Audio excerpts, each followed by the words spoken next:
मीडियावरती सगळा मराठवाडा पाण्याखाली गेलाय, सगळ्याचं वाटोळं झालंय, आमचं झालंय, तमकं झालंय.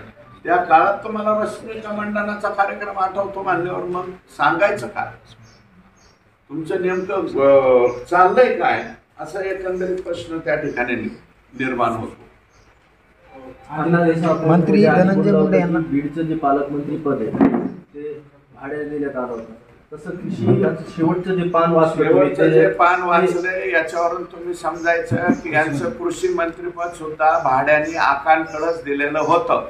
कारण आकांशिवाय फायनल करायचं नाही असं याच्यामध्ये हे जे इतिवृत्त आलेलं आहे, हे जे रेड कार्ड आलेलं आहे सगळ्या अधिकाऱ्यांचं, हे रेड कार्ड मला इकडून तिकडून नाही, धनंजय मुंडे साहेबांच्या विश्वासातलेच एका माणसाच्या हातातले डायरीतला कागद माझ्या हाती लागलाय आणि तो मी तुमच्या सर्वांच्या पुढे सांगतोय.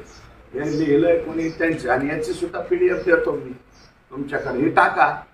माझं म्हणणे स्पष्टपणे लोकांच्या पुढे टाकली पाहिजे असं माझं मत आहे. दमानियाताईंनी पत्रकार परिषद घेतल्यावर त्यांनी पत्रकार परिषद घेतली, उत्तर त्याला दिलं नाही, त्यांना बदनामी म्हणली आणि नंतर पुन्हा दमानियाताईंनी त्या दिवशी दुसरी पत्रकार परिषद घेतली पण त्याला म्हणले खटला मी दाखल करेल पण केला नाही. माझं म्हणणं असं आहे दमानियाताईंवरती करावा. दमानियाताईंनी यातल्या काही बाबी सांगितलेल्या आहेत, फक्त त्यांच्याकडं पुराव्यानिशी नव्हतं. काही पुरावे दिले ना त्यांनी पण दिले, अंजलीताईंनी पण दिले, माझ्याकडं काही पुरावे आहेत ते मी दाखल केले. आता ह्याच्यावरती उत्तर त्यांनी द्यावं आणि नसेल तर माझ्यावरती खटला दाखल करावा. संजय राऊत तुमच्याविषयी थेट म्हणतायत की तुम्ही डील केली आणि डील केल्याच्या नंतर शांत बसले असं थेट म्हणतायत. हे बघा, ज्यांचं आयुष्य डील करण्यामध्ये गेलं, ज्यांचा पक्ष डील केल्यामुळं त्या पक्षाचीच वास्तुशांती झाली, वज वाटोळं झालं. 63, 53, 55 जागेच्या खाली बाळासाहेब ठाकरे साहेबापासून कधी जागा आल्या नाही. त्या 20 जागेवर ज्यांच्या डीलमुळं, जे स्वतः डीलरच आहेत त्याच्यामुळं ते मला वाटतं जेलात सुद्धा जाऊन आले साहेब, त्यांनी सुरेश धसबद्दल डील हा शब्द वापरणं हे पटत नाही. संजय राऊत साहेबांना बहुतेक माहीत नसेल, मी फाटका माणूस आहे बरं का. डील बिल हा शब्द सुरेश धसला लागू होत नाही हे कदाचित त्यांना माहीत नसेल.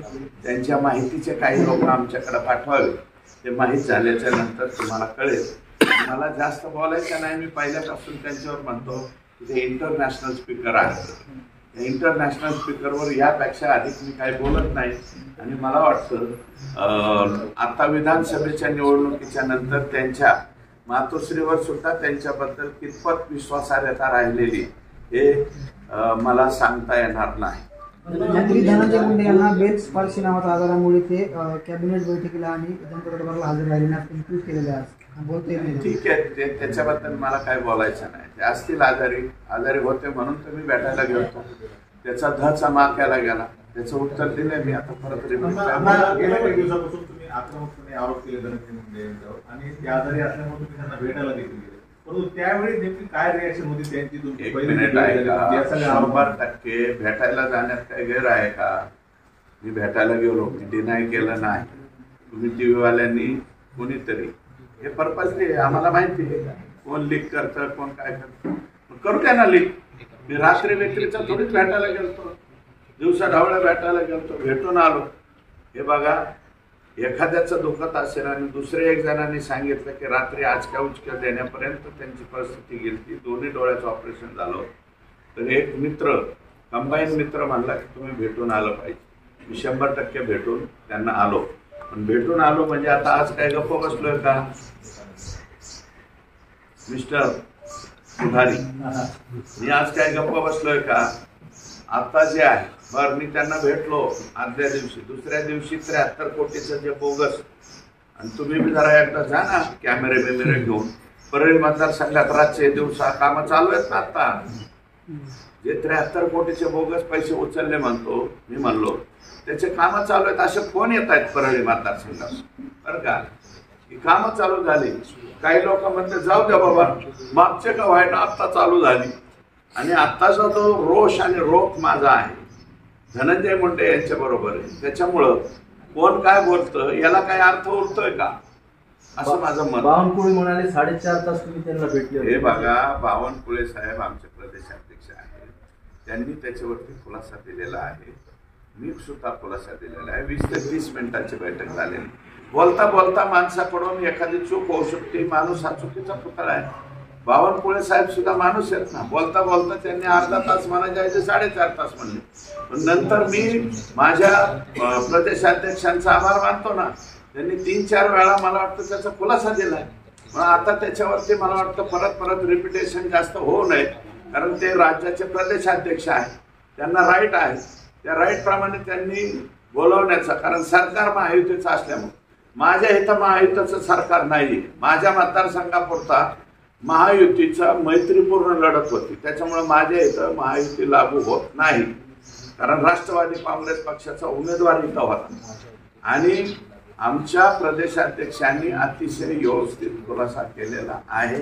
त्याच्यामुळे त्यांच्यावरती सुद्धा आता मला वाटतं तिरपी नजर कोणी ठेवू नये अशा प्रकारची माझी विनंती आहे. अजितदादांनीच त्यांच्या राजीनाम्याचा चेंडू आता धनंजय मुंडेंकडे टाकलेला, तुम्ही कसं बघता आणि तुम्ही मागताय कसं? माझं म्हणणं आहे की यांच्या राजीनाम्याचा संपूर्ण अधिकार हा अजितदादा पवार यांचाच आहे. अजितदादांनी त्या सांगितलं ना, स्वतः मी सुद्धा राजीनामा दिलेला आहे. मी पाहिलेला आहे अजितदादांना. आम्ही जरी विरोधी पार्टीत असलो तरी अजितदादांनी राजीनामा दिलेला पाहिलेला आहे. ज्यावेळेस 71,000 कोटीचा त्यांच्यावरती जास्त भ्रष्टाचार व्हायला लागला, 71 कोटी 71,000 कोटी 71,000 कोटी याचा भडीमार झाल्यावर त्यांनी राजीनामा दिला. तसं माझं म्हणणं काय आहे की धनंजय मुंडेंनी देऊन टाका ना. आता थोड्या दिवसापुरता राजीनामा द्या ना. आणि तुमचा संबंध जर संतोष देशमुखच्या खुनामध्ये नाही आला, हे जे भ्रष्टाचाराचं आहे याच्यात नाही आला, तर परत पुनर्स्थापित व्हा ना तुम्ही. परंतु तुम्ही का चिटकून बसलाय त्याला? कशामुळे अलगद चिटकून बसलाय? आणि त्याच्यामुळे आमची कुठं अजितदादाच्या पक्षाची पाहिजे तेवढी प्रसिद्धी होती. त्याच्यामुळे आम्हाला बी आनंद वाटतोय. कशाला प्रसिद्धी कोणाची होती? याच्या सर्वाधिक जास्त फायदा